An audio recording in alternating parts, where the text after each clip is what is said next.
ఆ తర్వాత నిన్న మనం ఏదైతే శకుని గురించి తెలుసుకున్నామో, ఎప్పుడు ఏదైనా పని స్టార్ట్ చేద్దాం అంటే నా వల్ల అవుతదో, అవ్వదో. అంటే మేనమామ అంటే తల్లికి దగ్గర సంబంధం అంటే ఎప్పుడు చూసినా అనుమానాలే. సో, అప్పుడు ఏం జేయాలి? సఫలత నా జన్మసిద్ధ అధికారము. Success is my birth right. So, అలా సింపుల్‌గా చిన్న చిన్న ఆలోచనలన్నీ మారుస్తూ పోతుంటే, మీకు తెలియకుండానే ఆ మార్పన్నతో టెన్షన్, స్ట్రెస్ ఎక్కడ క్రియేట్ అవుతుంది? మైండ్‌లో క్రియేట్ అవుతోంది. బయట క్రియేట్ అవ్వట్లేదు. బయట క్రియేట్ అయితే బయట సరిదిద్దొచ్చు. సో, మీరెంతో కష్టపడుతున్నారు ఇళ్లల్లో. కష్టపడట్లేదని కాదు. మొత్తం మీ సమయాన్ని కేటాయించేశారు పిల్లల కోసం, కుటుంబం కోసం. సో, ఒక ఆలోచన. ఈ ఇల్లే సేవాస్థానము. ఇంతకాలం మీ ఇల్లుని ఇల్లనుకున్నారు. ఇప్పుడు ఇల్లే సేవాస్థానం అనుకోండి. ఇల్లే శివాలయం అనుకోండి.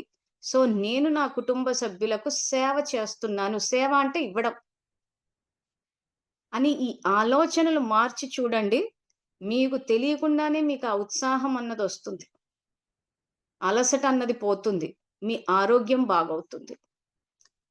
సో, ఎక్కువ మటుకు ఆడవాళ్ళ ఆరోగ్యం ఎందుకు పాడవుతది అనంటే, ఈ ఆలోచన విధానం సరిగా లేకపోవడం వల్ల. అసలు కరెక్ట్‌గా చెప్పాలంటే మీ ఆరోగ్యం అసలు పాడవ్వకూడదు. ఎందుకు అంటే, మీరు ఇంట్లో వాళ్ళ కోసం వంట చేసి పెడుతున్నారు. దానివల్ల వాళ్ళకి ఆరోగ్యం ఒస్తోంది. శరీరానికి శక్తి ఒస్తోంది.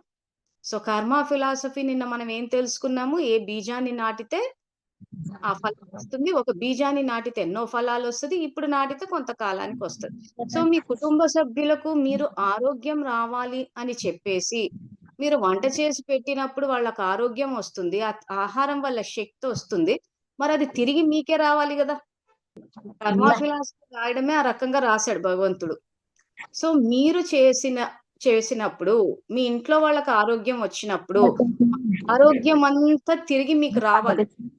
సో, ఆరోగ్యం అన్నది మీకు తిరిగి వస్తదసలు. చట్టం ప్రకారం, భగవంతుని చట్టాల ప్రకారం.